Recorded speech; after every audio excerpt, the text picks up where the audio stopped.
네, 여러분 안녕하세요. 오늘 진행을 맡게 된 KB자산운용 ETF 마케팅팀 허정민 책임입니다. 오늘 라이즈 초대석은 성장하는 헬스케어 산업 속 글로벌 제약사로 도약하고 있는 셀트리온의 스토리를 들어보기 위해서 직접 셀트리온에 나와 있는데요. 더 심도 깊은 인터뷰 진행을 위해서 라이즈 바이오 탑10 액티브 ETF 운용하고 계신 구동현 매니저와 함께 찾아왔습니다. 안녕하세요. 저는 KB자산운용 주식운용본부에서 헬스케어 리서치 그리고 라이즈 바이오 탑10 액티브 ETF 운용을 맡고 있는 구동현입니다. 급변하는 대내외적인 환경 속에서 바이오시밀러 그리고 CDMO 산업은 이제 매년 상전벽해하는 모습을 보여주고 있다고 해도 과언이 아닌데요. 오늘은 셀트리온의 신민철 사장님과 함께 제약바이오 산업 그리고 셀트리온에 대한 심도 있는 대화를 나눠보도록 하겠습니다. 안녕하세요. 셀트리온의 경영사업부 관리부문장을 맡고 있는 신민철 사장입니다. 반갑습니다. 먼저 들어가기 앞서서 첫 번째 질문으로 바이오 시밀러 산업은 이제 2010년대에서 이제 제약 산업의 한 획을 그었던 이제 휴미라가 특허 만료가 이제 이루어지면서 이제 세컨드 웨이브를 거치고 있다고 해도 좀 과언이 아닌 그런 평가를 많이 받고 있는데요. 투자자분들에게 이제 바이오 시밀러 산업이란 어떤 것인지 좀 간략하게 설명 부탁드립니다. 약사이시고 동시에 매니저를 하셔서 알고 계시겠지만 저희가 간략하게 설명을 좀 드리겠습니다. 1990년에 이제 바이오 의약품이 최초로 나왔는데요. 바이오 의약품은 세포 또는 조직의 유효 성분을 이용해서 바이오 의약품으로 이제 타겟 치료제를 만드는 것인데요. 이게 특허가 종료가 되면 오리지널 제품을 모방해서 만든 것을 바이오 시밀러라고 합니다. 케미칼 화학합성 의약품의 특허가 끝난 제품을 제네릭이라고 하는데, 이 경우에는 화학합성 의약품의 화학식만 알면 비교적 굉장히 동일하게 만들 수 있습니다. 바이오 제품은 살아있는 세포가 단백질을 만들고 그런 이제 항체를 약으로 사용하는 것이기 때문에 동일하게 만들 수가 없습니다. 오리지널 제품의 경우에도 매번 생산하는 제품마다 이게 편차가 존재를 하게 되고요. 이 편차 내에 저희가 개발한 바이오 시밀러가 들어오게 되면 그걸 동등성이 입증됐다고 하거든요. 그 동등성을 입증하는 과정이 꼭 필요한, 그래야 승인받을 수 있는 그런 제품이어서 제네릭이라고 부르지 않고 바이오 시밀러라고 부르는 것이고요. 산업적으로 보면 바이오 시밀러는 동등성을 입증하기 위해서 전임상, 그다음에 임상 1상, 임상 3상 을 모두 거쳐야 하고, 그 과정에서 3억 달러 정도의 개발비가 거기에 소요가 되는데, 바이오 신약의 경우에는 20억 달러에서 30억 달러가 들기 때문에 10분의 1 정도 수준에서 바이오 시밀러를 개발할 수 있는 겁니다. 그래서 시장에 가장 빨리 선점을 할 수 있다고 하면 바이오 시밀러는 굉장히 큰 초과 수익을 줄 수 있습니다. 사회적 측면에서 보면 바이오 의약품 자체가 매우 고가입니다. 바이오 시밀러가 나오기 전까지는 유럽과 미국, 일본 이 정도에서 90% 이상의 바이오 의약품이 소비될 만큼 특정 지역에만 이 양질의 서비스를 받을 수 있었거든요.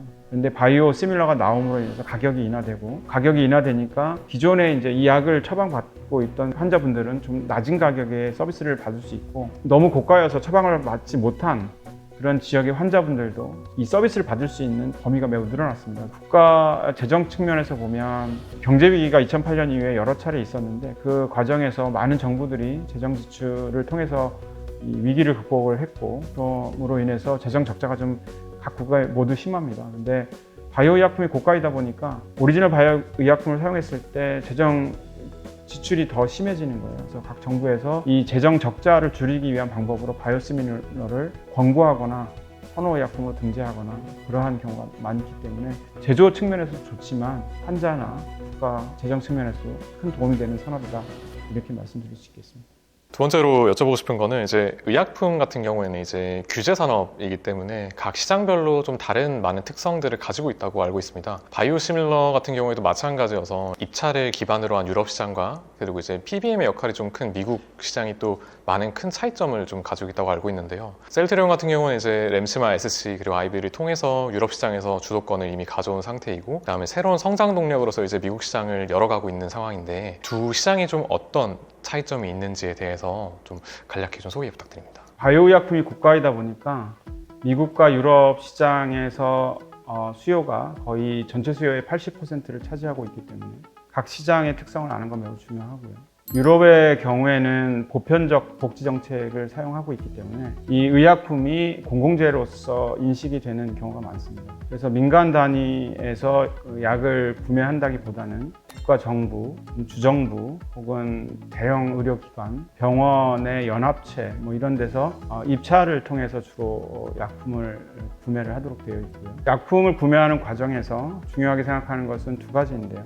제품의 원가, 입찰이니까 당연히 원가가 중요하고요. 원가보다 더 중요한 것은 공급의 안정성입니다. 항암제 같은 경우에는 투여를 하다가 투여를 중단하게 되면 환자한테 큰 이펙트가 있을 수 있고, 면역 질환 제제 같은 경우에는 평생 이 약을 맞아야 되는 경우도 있거든요. 그래서 안정적으로 약을 공급할 수 있느냐, 이 부분이 매우 중요한 부분이고, 셀트리온 같은 경우에는 제품 개발부터 판매까지 모두 내재화되어 있기 때문에 제조 원가가 매우 저렴하고요. CMO를 통해서 아웃소싱을 하게 제조하게 되면 제조 원가가 상당히 많이 올라갑니다. 그리고 판매도 직접 판매 네트워크를 가지고 있기 때문에 저렴한 원가를 가지고 있고, 직접 셀트리온의 시설을 통해서 생산하기 때문에 공급의 안정성이 매우 높습니다. 유럽 시장에서는 매우 최적화된 그런 조건을 가지고 있기 때문에 저희가 50% 이상의 점유율을 갖고 있는 제품들을 포함해서 높은 점유율을 보유할 수 있는 것이 그러한 이유고요.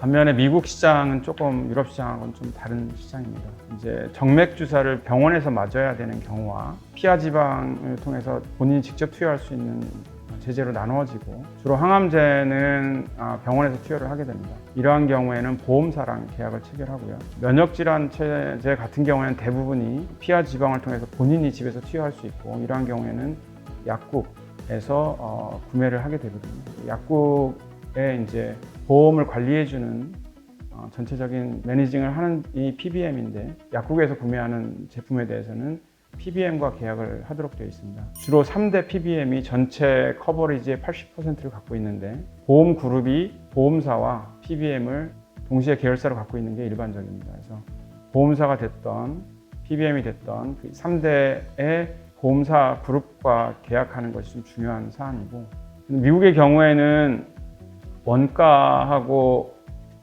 공급 안정성도 중요하지만 그 외에도 경쟁력과 그다음에 리베이트율, 이런 것도 매우 중요하게 봅니다. 이 제품이 얼마나 경쟁이 심한 제품인지, 그리고 다른 제품에 어떤 차별화 포인트가 있는지, 이런 것들을 잘 어필을 하는 것이 중요하고요. 그다음에 제품 파이프라인이 되게 여러 가지로 있을 때 번들로 제품을 납품하거나 계약을 체결하기 때문에 갖고 있는 제품이 몇 가지가 있느냐, 이런 것도 굉장히 중요합니다. 그래서 미국 시장에 저희가 25년이 되면 11개 제품을 보유를 하게 되는데, 전 세계에서 가장 많은 제품을 보유하게 되고, 이러한 경우에 미국 시장에 셀트리온이 진입하는 데도 상당한 유리한 포인트가 있다, 이렇게 말씀드릴 수 있겠습니다. 네, 이어서 다음 여쭤보고 싶은 부분은 이제 1월 20일에 이제 미국의 이제 트럼프 대통령이 취임하면서 정권이 이제 교체된 이후에 미국이 추진하고 있는 이제 IRA나 이제 관세나 이런 여러 가지 정책적인 부분이 좀 방향성이 바뀌거나 할 부분에 대해서 어떤 부분이 좀 수혜가 있을지, 또는 어떤 부분이 또 피해가 있을지에 대해서 여러 가지 분석들이 좀 오가고 있습니다. 의약품 역시 이를 좀 피해가긴 좀 어렵지 않을까라고 생각이 들어서, 국내나 국내 바이오시밀러 시장에는 이런 미국의 변화하는 정책들이 좀 어떤 영향을 미칠지, 그런 거에 대해서 조금 말씀해 주시면 감사하겠습니다. 트럼프 정부가 들어서면서 바이든 정부에서 하던 IRA와 관련된 보조금을 포함해서 굉장히 많은 부분이 축소가 되었기 때문에 국내에 좀 안 좋은 섹터들이 좀 있을 것이라고 보여지는데요. 미국도 이제 재정 지출이 좀 심한 편이니까 의료비를 줄여야 되는 그런 과제는 바이든 정부나 트럼프 정부 공이 가지고 있습니다. 방법은 좀 다릅니다. 바이든 정부의 경우에는 약가에 직접적으로 관여를 하면서 약가를 인하하려고 하는 스탠스로 접근을 했다면, PBM이 가져가는 리베이트를 좀 줄여서 의료비에 대한 재정 지출을 좀 줄이고자 하는 것이고, 바이오시밀러를 사용을 권고하거나 강제하거나 뭐 이런 부분을 추진하고 있기 때문에, 사실 IRA에 따라서 바이오시밀러 산업이 받는 영향은 크지 않을 것으로 그렇게 보고 있고요. 관세와 관련된 부분은 모든 섹터에서 공이 좀 안 좋을 것이라고 보여지는데요. 현재 바이오시밀러, 바이오의약품과 관련된 관세는 면세입니다. 이 관세를 부담해야 되는 부담 주체가 환자이기 때문에 앞으로도 관세를 부과할 수 있을지 여부는 좀 지켜보고 두고 봐야 될 사안이라고 보여지고요. 만약에 관세를 부과하더라도 높지 않은 관세율을 부과할 것이라고는 생각하고 있는데, 셀트리온의 경우에는 바이오의약품에도 관세가 부과된다고 하면 미국에서 생산 과정을 추가함으로 인해서 관세를 줄일 수 있는 방법을 이미 셋업을 했습니다. 아시겠지만 미국이 경제 성장률이 계속 고성장 기조를 유지하고 있고 관세를 부과하게 되면은 인플레이션 유발 효과가 있기 때문에 환율 측면에서는 저희가 원 달러 환율을 보면 고환율이 지속될 것이라고 보여지고 저희 같이 수출이 95%를 차지하고 있는 회사에게는 관세 영향보다는 환율의 영향, 환율의 수혜가 더 클 수 있다 이렇게 예측을 하고 있습니다. 알겠습니다. 이번에는 바이오시밀러 섹터 관한 이야기 좀 여쭤보도록 하겠습니다. 셀트리온의 주력 바이오시밀러 제품들과 또 향후 출시 예정인 신규 파이프라인은 어떤 것들이 있는지 좀 궁금하거든요. 25년까지 저희가 11개 제품을 출시를 하게 되는데요. 주로 항암제 3종입니다. 유방암 치료제인 허주마, 혈액암 제제인 트룩시마, 전이성 직결장암 등 치료제인 베그젤마 3종이 항암제로 구성이 되어 있고요. 그 다음에 자가 면역질환 치료제 5종이 있습니다. 램시마, 진펜트라, 램시마 SC, 스테키마, 유플라이마, 악템나 이렇게 5가지의 면역 치료제가 있고요. 기타 적응증으로 천식 치료제인 옴니클로, 안과 질환 치료제인 아이덴젤트, 골다공증 치료제인 프롤리아 이렇게 해서 총 11종이 출시가 되고요. 2030년까지 11개 제품이 더 추가가 될 건데 거기에는 이제 면역 항암제 키트루다의 바이오시밀러가 될 건데요. 포함해서 오크레부스, 코센티스 바이오시밀러 그 자가면역 질환 치료제고요. 3개가 있고 전체 이 3개가 임상 3상에 현재 있기 때문에 곧 추가가 될 거고 이외에도 매년 2개 제품씩 추가가 되면서 시장에 출시할 수 있을 것이라고 보여지고 2030년이 되면 총 22개의 파이프라인을 확보하게 될 것이다 이렇게 말씀드릴 수 있겠습니다. 셀트리온의 신약 개발은 2가지 철학을 가지고 개발을 하고 있는데 첫 번째로는 셀트리온이 잘하고 자신 있는 면을 하자라는 것과 플랫폼 위주의 신약을 개발해서 확장성을 가져가자 이 2가지입니다. 셀트리온이 개발하는 신약은 첫 번째 플랫폼이 ADC입니다. 2025년 1월 13일 날 JP모간 컨퍼런스가 미국에서 있었는데요. 혁신 신약 파이프라인 개발 전략을 발표를 했습니다. 셀트리온이 개발하는 ADC 파이프라인의 경우에는 낮은 독성 그리고 높은 종양 성장 억제 효과를 나타내고 있고요. 그리고 하나의 플랫폼이 다중항체인데요. 다중항체의 경우에는 아직도 미충족 의료 수요를 해결할 수 있는 중요한 치료 옵션으로 두각을 받고 있습니다. 그래서 암세포에만 선택적으로 적용을 하거나 어떤 특정 조건에서만 발현할 수 있는 다중치료제 개발에 우선 집중할 계획에 있고요. 현재 셀트리온은 정상 조직 세포와 암세포 간의 차이가 확실한 세포 독성 연구 결과를 통해 종양 표적 외에 독성 개선을 입증한 다중항체 항암 신약을 현재 개발하고 있고요. 이어서 차세대 다중항체 치료제는 안정성 측면은 좀 더 강화하면서 암 표적에 대해서만 항체를 활성화할 수 있는 조건부 활성 다중항체와 다양한 면역 세포와 항암 효과를 극대화할 수 있는 면역 항암 다중 특이 항체 등에 중점을 두고 있고 기타로 말씀드릴 거는 이제 약물을 몸에 딜리버리를 할 때 주로 이제 바이오 의약품은 정맥 주사와 피하지방 주사를 통해서 이제 딜리버리가 되는데 저희가 항체 딜리버리를 경구용으로 바꾸고 있는 제형이 있습니다. 그래서 그거를 만약에 이제 개발하게 되면 많은 제품에 저희가 확장할 수 있는 그런 플랫폼을 지금 개발하고 있고 그다음에 다제 내성균 감염 질환 치료제인 마이크로바이옴 치료제로 지금 개발하고 있는 부분 그다음에 체중 감량에 효과가 있는 GLP-1을 저희가 개발하고 있는데 체중 감량을 할 때 근육 손실이 좀 많이 됩니다. 그리고 이게 다시 요요가 올 때는 지방으로 채워지거든요. 그래서 이게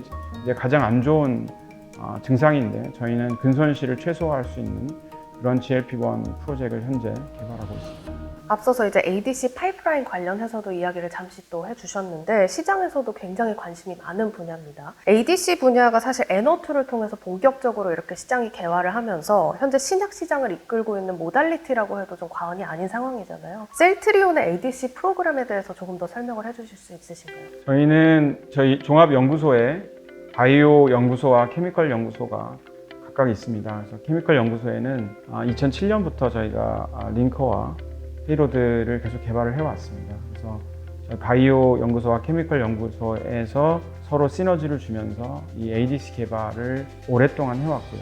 또한 오픈 이노베이션으로 공동 개발을 하고 있는 프로젝트도 있습니다. 그래서 ADC는 아주 다양한 프로젝트를 진행하고 있는데요. 현재 첫 번째로는 지금 말씀하셨던 N2를 포함해서 다양한 암종에서 과발현되는 사업성이 크고 글로벌 제약사들의 개발 니즈가 큰 타깃들을 중심으로 우선 하고 있고요. 그 이후에는 종양에 대한 특이성이 검증된 항체를 표적 타깃할 수 있는 이중 특이적 ADC와 탑1 저해제 기반 링커 페이로드의 조합을 통해서 우수한 항암 효과와 안정성을 높이는 그런 제품이 듀얼 페이로드로 개발을 하고 있습니다. 2014년 11월에 월드 ADC에서 각각 CMET과 넥틴4를 타깃하는 저희 프로젝트 CTP70, CTP71 ADC 프로그램에 대한 전임상 데이터를 저희가 공개를 했고, 저희 공개한 데이터의 결과는 기존의 치료제 중 가장 우수한 효과가 있다, 이렇게 결과가 나왔습니다. 그래서 저희 프로젝트에 대한 우수성을 다시 한번 입증하게 됐죠. 저희가 ADC와 관련된 부분은 25년에 CTP70, 71, 73 세 개 제품에 대해서는 임상에 들어갈 예정입니다. IND를 제출할 예정이고 26년에는 ADC 2건, 27년에는 ADC 3건, 28년에 ADC 1건, 그래서 총 9개에서 10개 제품이 28년까지 매년 IND를 제출하면서 개발에 박차를 가할 것이다, 이렇게 말씀드릴 수 있겠습니다. 사실 작년부터 이제 글로벌 헬스케어 산업에 이제 불러온 큰 변화 중에 하나는 중국의 CDMO 산업, 그리고 이제 우식그룹 전체를 좀 견제하기 위한 미국의 생물보안법 바이오 시큐어 액트인데요. CDMO 산업 전반에 생물보안법이 좀 불러올 영향, 그리고 변화에는 좀 어떤 것이 좀 있을까요? 생물보안법이 원래 24년에 통과가 됐어야 되는데 통과가 못 됐지만 25년에는 높은 확률로 통과될 것이라고 예상을 하고 있고요. 당연히 국내 CDMO 회사들은 중장기적으로 긍정적인 영향이 있을 것이라고 봅니다. 유럽과 미국의 많은 이제 초기 단계에 개발하는 회사들이 중국에 있는 회사들과 임상이나 개발 단계에서 좀 일을 많이 했었기 때문에 그런 것들을 서서히 정리를 해야 되고, 국내에 있는 이제 CDMO 회사들과의 연계할 기회를 모색할 것이고, 그럼으로 인해서 국내에 있는 CDMO 회사들은 긍정적인 영향이 있을 것이라고 보고 있습니다. 셀트리온의 경우에도 셀트리온 바이오 솔루션스를 24년 말에 출범을 해서 이제 시설 확보와 영업을 위해서 좀 이제 매진하고 있는데요. 셀트리온의 경우에는 이러한 그 생물보안법에 영향을 보고 들어온 것은 아닙니다. 물론 저희한테도 긍정적인 영향은 있겠지만 저희가 직판으로 유럽과 미국에 판매를 하면서 많은 파트너사들 그리고 대형 의료기관에서 셀트리온과 협업할 수 있는 과제들을 많이 얘기를 했고요. 그것들이 어느 정도 지금 많이 쌓여 있어서 이제는 CDMO 사업을 해도 수요가 좀 될 수 있겠다라는 판단이 있었기 때문에 저희가 이제 CDMO 사업을 들어온 것이고, 저희가 2005년부터 CDMO를 BMS와 같이 BMS의 오렌시아라는 제품으로 CDMO 사업을 시작을 했고, 이게 국내 최초였습니다. 그 이후에도 이제 사노피 아반티스나 아니면 테바나 이런 큰 회사들과 이제 CMO 계약을 체결을 했거나 아니면 현재도 진행 중인 사업이 있었기 때문에 이런 모든 개발 과정을 직접 내재화한다는 것이 CDMO 사업에서 매우 중요한 팩터가 있습니다. 그래서 실질적으로 CDMO 산업도 연간 10%가 넘는 성장률을 보이고 있기 때문에 이 CDMO 사업이 향후에 국내에서도 전망 있는 산업이다, 이렇게 볼 수 있겠습니다. 앞서 말씀해주신 셀트리온 바이오 솔루션스, 이 CDMO 산업의 변화 속에서 출범을 했는데 강점과 차별점 한번 들어봐야겠죠. CDMO 사업의 카타 증설 타임라인이라든지 매출 발생 시점, 자금 조달 계획, 이런 좀 구체적인 계획들을 공유받을 수 있을까요? 셀트리온의 CDMO의 차별화 포인트는 여러 가지가 있겠지만 중요한 걸 말씀드리면 저희 개발할 수 있는 모달리티가 굉장히 많다는 겁니다. 항체와 관련된 부분은 당연히 저희 제품을 많이 개발을 해왔기 때문에 항체와 관련된 부분은 굉장히 큰 노하우가 있고요. 그 외에도 ADC, 백신, 세포치료제, 마이크로바이옴 치료제 등 다양한 모달리티의 개발을 의뢰를 했을 때 저희가 유연하게 고객의 니즈에 맞춰서 대응할 수 있다는 게 가장 큰 차별화 포인트라고 말씀드릴 수 있고, 또 하나는 저희가 CMO를 직접 수행했을 때도 마찬가지였는데 수율이 굉장히 중요합니다. 세포가 단백질을 생산할 때 이 단백질을 리터당 얼마 몇 그램을 생산하냐가 되게 중요한데, 고객의 제품을 수율을 높이는 작업, 그리고 성공률이 저희가 90%가 넘습니다. 이 성공률이 높다는 건 제조원가가 낮다는 걸 의미하고요. 신속하게 개발하고 수율을 높여주면 제조원가는 당연히 떨어지기 때문에 다른 CDMO 회사에 비해서 개발할 수 있는 캐파가 넓고 제조 원가 측면에서도 이제 경쟁력이 있는 부분이 차별화 포인트다 이렇게 말씀을 드릴 수 있겠습니다. 그리고 이제 저희 계획에 대해서 조금 타임라인을 드리면 25년 상반기부터 10만 리터에 대한 공장 건설을 시작할 예정이고요. 28년 되면 CMO의 생산을 개시할 수 있을 것이라고 보고 있습니다. 그리고 29년과 30년에 각각 10만 리터씩 증설을 해서 총 30만 리터를 1차적으로 완료할 생각이 있습니다. CDMO를 하면 디벨롭먼트 서비스하고 이제 매니팩처링 서비스가 좀 나눠지는데, 매니팩처링 서비스는 28년부터 생산 개시하면 29년부터 나올 수 있을 것 같고, 28년부터는 이제 디벨롭먼트 서비스는 가능합니다. 28년에 기술 서비스를 시작을 하게 되고, 29년에는 이제 매니팩처링 서비스를 포함해서 매출이 한 6천억 정도는 나올 수 있을 것이라고 보고 있고, 30년에는 한 1.5조, 그다음에 2031년에는 매출 3조 정도를 목표로 진행하고 있습니다. 이번에는 뭐 사실 보시는 투자자분들이 가장 관심 있어 할 부분이 아닌가 싶은데, 주주환원 정책에 대해서 한번 좀 여쭤보도록 하겠습니다. 셀트리온은 사실 이 섹터 내에서도 굉장히 적극적으로 주주환원을 하고 있는 기업으로 알고 있거든요. 앞으로의 계획은 어떻게 될까요? 경영 철학이, 그러니까 회사가 잘 되는 것뿐만 아니라 그 과정에서 주주와 직원들이 모두 행복할 수 있는 회사를 만들자라는 게 저희 철학입니다. 펀더멘탈과 주가가 괴리되는 경우가 있습니다. 그럴 경우에는 저희가 자사주를 취득을 해서 그거에 이제 괴리를 조금 줄여주는 역할을 하게 되는데요. 그래서 2024년에 7천억 규모로 자사주 소각을 하고, 25년에는 5,600억 정도의 자사주 소각을 함으로 인해서 이 자사주 취득한 것이 또 주주들에게 환원이 될 수 있게 소각하는 절차도 함께 이행을 하고 있습니다.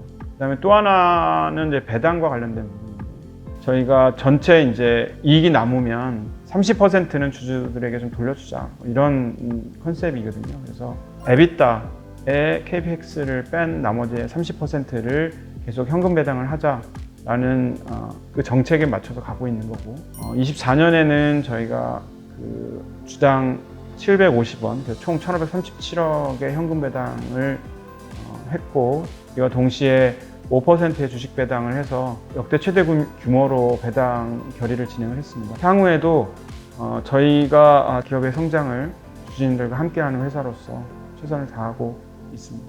그럼 마지막 질문으로, 이제 방금 말씀해주신 주주 환원과 더불어서 투자자들이 좀 가장 많이 궁금해할 부분이긴 한데, 셀트리온의 이제 앞으로의 사업 개발 방향이나 그리고 이제 숫자적인 부분의 매출 가이던스라든지 이런 부분에 대해서 좀 간단한 설명 부탁드립니다. 저희가 추진하는 사업 분야는 바이오시밀러가 이제 가장 큰 부분이겠죠. 그래서 2030년까지 저희가 22개 제품의 바이오시밀러를 제품의 파이프라인을 보유할 건데, 그렇게 되면 명실상부한 전 세계에서 가장 많은 파이프라인과 가장 강력한 파이프라인을 보유한 회사가 될 것입니다. 그래서 바이오시밀러 산업과 관련된 부분은 저희의 캐시카우이기도 하고, 매년 2개에서 3개 정도의 제품이 추가될 수 있도록 현재 22개 제품의 파이프라인을 이미 다 확보를 했고, 이 부분은 차질 없이 진행될 것이라고 보여집니다. 그래서 이 부분이 저희가 이제 현재 캐시카우로서 주력하고 있는 산업, 현재까지는 그렇고요. 그다음에 신약 개발도 말씀드렸듯이 저희가 이제 플랫폼이